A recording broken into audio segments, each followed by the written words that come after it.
Bueno chicos, en este bimestre, como ya les expliqué en la clase virtual, vamos a hablar sobre Grecia. Básicamente Grecia se ubica en el continente europeo y se encuentra dominado por el mar, es decir, que está rodeado por mar en la mayoría de sus partes. También se encuentra rodeado por el mar Jónico, el mar Mediterráneo y el mar Egeo. En este lugar sobresale la península del Peloponeso y el Golfo del Corinto. En Grecia, el mar servía como una gran carreta para la expansión de los griegos. ¿Por qué? Porque a través del mar ellos podían comercializar con otros territorios y poder vender sus productos y obtener de otros lados también. La península griega es un terreno rodeado por ramales rocosos, y estos ramales rocosos pues les servían a ellos como una barrera natural para que fuera mucho más difícil para ellos poderlos conquistar en algún momento. No es como en Mesopotamia, que en un terreno plano era mucho más fácil conquistarlos y por eso los conquistaron tantas veces. En Grecia, estos ramales, estas montañas rocosas les servía para poder obtener una barrera natural que impidiera el paso de los conquistadores. Aún así, llega un momento donde son conquistados por otros terrenos. También los griegos empezaron a movilizarse alrededor del año 2000. Ya para esa época existía Creta, que es una de las islas principales de Grecia, donde los pobladores se llamaban los pobladores de Minoica. Se llamaban a sí mismos minoicos. Sin embargo, es hasta el año 2000 a.C. donde Grecia continental, o sea, el territorio que no es una isla, se empieza a movilizar hacia otros terrenos y conocen más pobladores que forman parte de Grecia. Los griegos se llamaban a sí mismos helenos, es decir, ellos no se llamaban griegos, no decían somos griegos, sino que se decían a sí mismos helenos. Los primeros que existieron en Grecia continental fueron los aqueos, y estos se pudieron mezclar con otros pobladores que son como Micenas y Tirinto. Posteriormente llegaron a Creta. Como dije antes, Creta ya existía, ya había pobladores y se pudieron mezclar con ellos y formar parte de una misma civilización. En esa línea del tiempo se puede ver reflejado como la primera civilización de Grecia fue la civilización minoica, 3000 años antes de Cristo, que se encontraban establecidos en la isla de Creta. En el 2000 surgen los aqueos, que se van hacia otros territorios y llegan a Creta. En el 1500 los jonios, en el 1000 antes de Cristo llegan los dorios, se forman las ciudades-estados. En el 500 a.C. surgen dos principales gobernadores, Solón y Pericles. Se dan diferentes tipos de maratones y además se da la guerra de las Termópilas, que afianza el poder de Pericles. También, ya para los años de 1 antes de Cristo y 1 después de Cristo, surge la guerra de la Salamina. No justamente en esos años, pero entre esos años aproximadamente. Creta es una isla bastante grande, donde la ciudad más sobresaliente es Naxos, ya que Creta se encontraba en un importante punto de encuentro para la comercialización. Los aqueos, a través del comercio que también realizaban, logran llegar a este territorio. La civilización que se encontraba en Creta, como dije antes, son los minoicos, que fueron los primeros pobladores de todo Grecia. Los cretenses eran muy diestros en el arte y en arquitectura, tanto así que construyeron diferentes palacios y teatros muy llamativos, donde representaban las obras que ellos escribían, que eran muy importantes para ellos el teatro también. En Creta también fabricaban diferentes tipos de armas, y para poder fabricar estas armas utilizaban los elementos como el cobre y el estaño, los cuales mezclaban y lograban obtener bronce. Estos utensilios se empleaban en todas las labores diarias, es decir, por ejemplo, podían hacer un cuchillo con el que cortaban la carne de los animales. Los cretenses eran muy buenos marinos, pues tenían que serlo, ¿verdad? Estaban en una isla. y gracias a esto podían comercializar con otros lugares como Asia Menor, como Siria, como Egipto y, como vamos a ver más adelante, con otros territorios. También en Grecia, uno de los puntos más sobresalientes fue el racionalismo y el humanismo. ¿Por qué? Porque los griegos creían que todo se podía descubrir a través de la razón. Es decir, nada pasa porque sí, sino que ellos se cuestionaban todo y buscaban las respuestas a esos cuestionamientos. Gracias a eso es que muchos de los escritos que dejaron los grandes filósofos o estudiosos de Grecia se conocen hoy en día y se puede conocer mucho más de la sociedad griega. Entonces, ellos se preguntaban siempre el porqué de las cosas, por qué llueve, por qué hay hojas verdes, entre otras. A este cuestionamiento o razón lo conocían como logos. De igual forma, creían que el ser humano era un animal político. Utilizaban para ello el término son político, que básicamente, como el ser humano forma parte del reino animal, lo político hace referencia a cuestionar las cosas. También creían en el humanismo, que el ser humano era la medida de todas las cosas, es decir, era la criatura más importante porque podía cuestionar, podía investigar y podía crear nuevas cosas, pero que muchos de estos seres humanos eran ayudados gracias a los dioses, a los cuales les pedían sabiduría para las diferentes actividades que ellos realizaban. Respecto a la economía, es importante saber que Grecia tenía terrenos rocosos. Esto por una parte era bueno para ellos, como dije antes, porque era una barrera natural que impedía el paso de los conquistadores. Sin embargo, al mismo tiempo era contraproducente en su economía. ¿Por qué?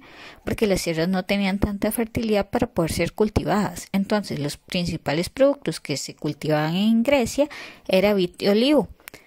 Esto los incentivó a ellos a que pudieran comercializar con otros territorios a través del mar Mediterráneo, principalmente con España, Mesopotamia, Egipto y la India. Que es importante saber que en ese momento España no se llamaba España, se llamaba Hispania. Se les agrega este nombre en la presentación para que ustedes tengan más o menos la percepción de qué lugar es y con cuál comercializaban. Además de esto, los griegos practicaban la ganadería lanar. La ganadería lanar les ayudó a obtener lana de las ovejas para poder hacerse sus diferentes ropas. De igual forma, los mercaderes griegos viajaban en busca de materias primas como madera y otros productos básicos como el trigo para poder alimentarse. El intercambio comercial les ayudó a poder difundir su cultura. Entonces, cuando ellos comercializaban con otros, al mismo tiempo les estaban enseñando su idioma, les estaban enseñando su arte, les estaban enseñando sus creencias. Y es una forma en cómo la cultura se difunde. Se extendió también el uso del óbolo, que es esa moneda que se ve ahí, una moneda que facilita las transacciones comerciales. Y si ustedes lo notan, tienen un ave. Esa ave representa a Atenas y representa a Atenea también, que es la diosa de la sabiduría. Cada una de las ciudades de estado de Grecia tenía independencia económica, es decir, Atenas tenía su economía, Esparta tenía su economía, los dorios tenían su economía, todos eran por aparte. Sin embargo, todos formaban parte de una misma Grecia. Nada más que cada quien podía decidir independientemente cómo querían llevar a cabo su economía. Después de los saqueos llegaron los jonios, los dorios, los eolios, que se instalaron en diferentes territorios de Grecia, al cual le pusieron el mismo nombre. Es decir, dórica, jónica, entre otros. Estos grupos comenzaron el desarrollo de las ciudades-estado, que también eran conocidas como polis. Las polis más sobresalientes de Grecia y las que conocemos hoy en día mucho más son Atenas y Esparta. Sobresalieron por diferentes cosas. Atenas principalmente se preocupaba más por la parte educativa, entonces para ellos era importante que desde niños las personas aprendieran acerca de la educación, y Esparta por otra parte se preocupaba más por la parte militar. Entonces ellos se preocupaban más porque las personas fueran entrenados para la batalla. Como ven en la imagen de características sociales, las polis se dividen en 3 secciones. La primera, la Acrópolis, que es donde están los templos para hacerle honores a los dioses. El segundo, el área situada, donde están las casas. Y por último, los terrenos circundantes, que es generalmente donde se cultiva, y las que dan acceso al mar para poder ir a comercializar con otros terrenos. Por otra parte, tenemos que políticamente Grecia pasó por varios estados de la política. Hubo una evolución. Quiere decir que fue de lo más bajo a lo más grande. Ahorita vamos a ver por qué. En el siglo VII, cuando ya la gran cantidad de polis constituían una verdadera patria, cada uno tenía su economía, su política y demás, se establecieron los siguientes aspectos en la evolución política. Estos que vamos a ver ahorita son principalmente en Atenas. O sea, está la monarquía, la aristocracia, la plutocracia, la tiranía y la democracia. Llegó a ser la ciudad más importante en esa época, Atenas. Los dirigentes sobresalían en Atenas por su inteligencia, lo cual permitió que la democracia prosperara. Y entre los dirigentes que más sobresalieron fueron Dracón, Solón, Pisístrato, Clístenes y Pericles. Entonces, Atenas pasó primero por la monarquía. ¿Qué es la monarquía? Ok, en la monarquía se encuentra la figura de un rey, es decir, el rey manda. Al rey en Grecia se le llamaba Basilios. Sin embargo, el rey no ejercía el poder de manera única, es decir, él era aconsejado por otras personas. Generalmente era un grupo de ancianos. ¿Por qué? Porque en Grecia se venera mucho a los ancianos, ya que consideraban que tenían una mayor sabiduría porque habían vivido mucho más. Después tenemos a la aristocracia. En la aristocracia se le da el poder a los funcionarios que son considerados mejores. Y vean que mejores está entre comillas, ¿por qué? Porque simplemente son personas que tienen una mejor calidad de vida socioeconómica, que no necesariamente tienen mejores estudios, pero son elegidos por este aspecto. Estos decidían la suerte de los pobladores a través de las legislativas, es decir, ellos se juntaban, establecían leyes y esas leyes se aplicaban para todos los pobladores de Grecia. En la plutocracia, los comerciantes e industriales son los que tenían el poder, porque eran los que tenían mayor dinero. Entonces, al tener mayor cantidad de dinero, podían decidir lo que se hacía con los demás. Este grupo se conoció también como la oligarquía. Y en Esparta prevaleció este tipo de política, la plutocracia. Después tenemos a la tiranía, que tal como lo dice la palabra, el que gobierna es un tirano, o sea, se apodera del poder por la fuerza, no por herencia, no por economía, no porque la sociedad lo elige, sino por la fuerza. Reúne un grupo de personas que lo apoyan y se apodera, valga la redundancia, del poder. Y por último tenemos a la democracia, donde el gobierno lo ejerce el pueblo, es decir, el pueblo elige quien quiere que lo gobierne. También políticamente tenemos a los dirigentes más sobresalientes de Atenas, y entre ellos se encuentra Dracón. Dracón se caracterizó porque llevó la ley al papel, es decir, antes, por ejemplo, si había un juicio, se podía juzgar diferente a una persona por un mismo delito. Ya con el papel se establecía que si, por ejemplo, una persona robó una manzana, se debía castigar con tanto tiempo de cárcel y no podía ser diferente aunque fuera de diferentes clases sociales. También Dracón se caracterizó porque antes había un consuetudinario que juzgaban a las personas por si me caía bien o me caía mal, es decir, de acuerdo a sus intereses particulares. Ya con esta ley escrita queda establecido, y otra de las características es que las leyes durante la época de Dracón eran bastante rigurosas. Posteriormente tenemos a Solón. Solón se caracteriza por haber abolido la esclavitud por deudas. Es decir, si yo, por ejemplo, le había pedido un préstamo a una persona y no le había pedido pagar, pasaba a ser su esclavo. Durante la época de Solón, él dijo que esto no lo iba a permitir y repartió las tierras durante entre los diferentes pobladores del lugar, para que todos tuvieran la posibilidad de surgir económicamente. Aparte de eso, formó una asamblea popular que se llamaba Eclesia. La Eclesia, todos los ciudadanos tenían derecho a votar por las leyes y a elegir quienes iban a ser sus funcionarios públicos.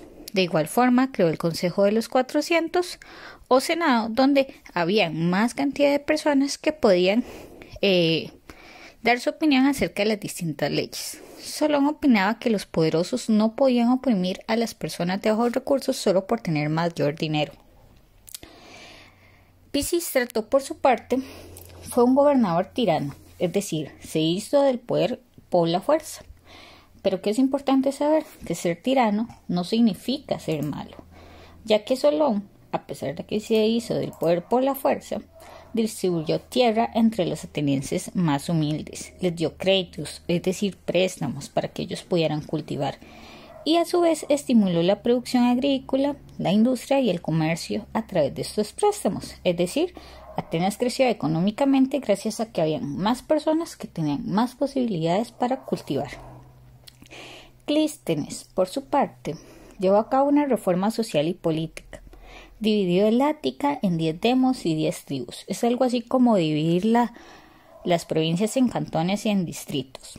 Los representantes del consejo eran nombrados por un tiempo determinado, es decir, un periodo de tiempo, 4 años, 2 años, ya que él consideraba que si una persona estaba mucho tiempo en el poder, era más probable que se volviera corrupto. Y también creía que todos los demás tenían derecho a participar de la política, no solo uno. A Clístenes se le consideró difusor de la democracia a través de lo que dije anteriormente, promotor de la paz y también de la prosperidad. Por último tenemos a Pericles, que Pericles sobresalió en el siglo V. El siglo V a.C. es conocido en Grecia como el periodo del siglo del oro o siglo de Pericles. ¿Por qué? Porque en esa época se empezó a crear diferentes actividades. Había más libros, había más arquitectura, había más estructuras. Y esto generó que Grecia fuera muy conocida y muchas de esas cosas que se crearon en el siglo V, como la Odisea, la Ilíada, las conocemos hoy en día.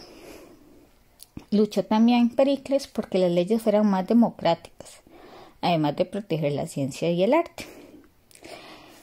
En la época de Pericles, se levantó la Acrópolis, se hacían diferentes templos para que los pobladores fueran a orar a los dioses.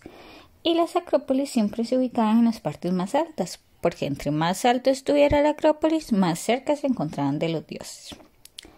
¿Qué es importante saber? Que en Grecia no todos eran ciudadanos. Los únicos que eran ciudadanos eran los hombres griegos mayores de 21 años, que representan solo un 15% de la población. Es decir, que a pesar de que se hablaba mucho de democracia, pues no es una verdadera representación de la población total que había. Las mujeres no podían votar.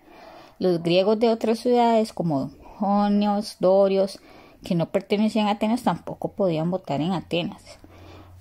Los no griegos claramente no podían votar.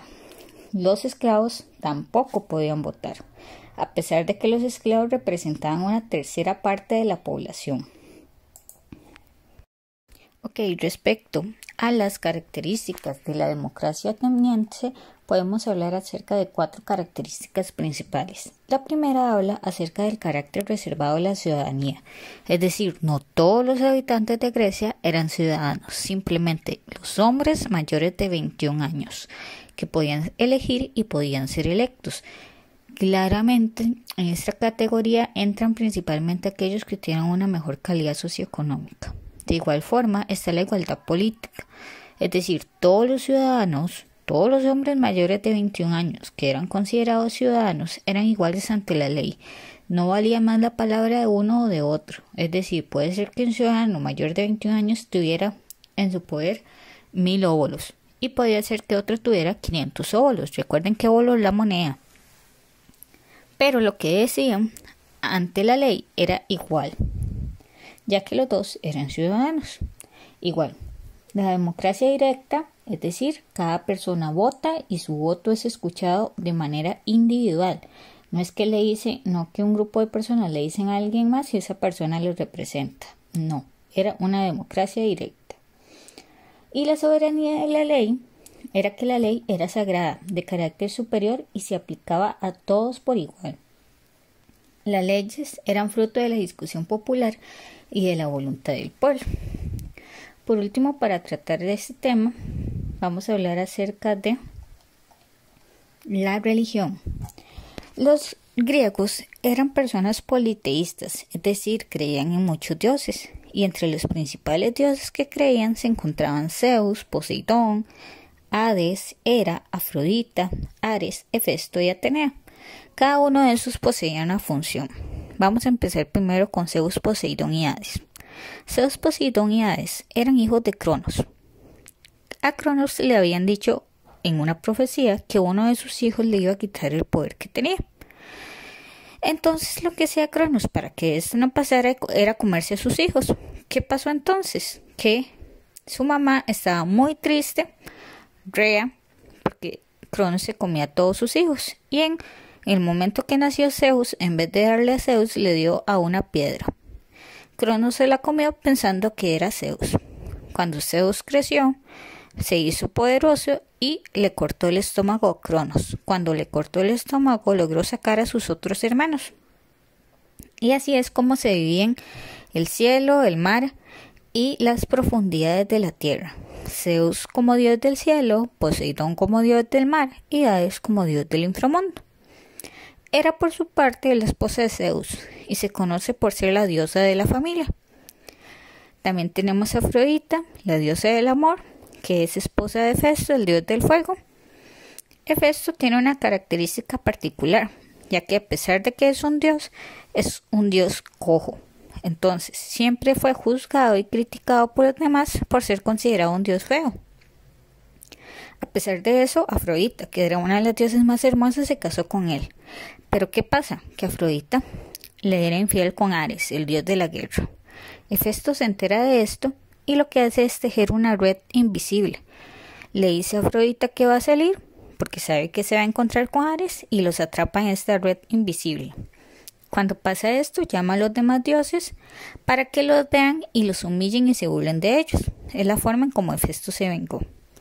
Atenea, por su parte, literalmente sale de la cabeza de Zeus. Es decir, Zeus en algún momento tuvo un gran dolor de cabeza.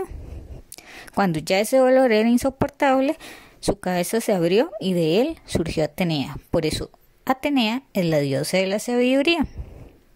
Si ustedes ven en el cuadro, los dioses griegos y romanos son los mismos. La única diferencia que tienen es el nombre, pero la función dentro de la sociedad, tanto griega como romana, era la misma.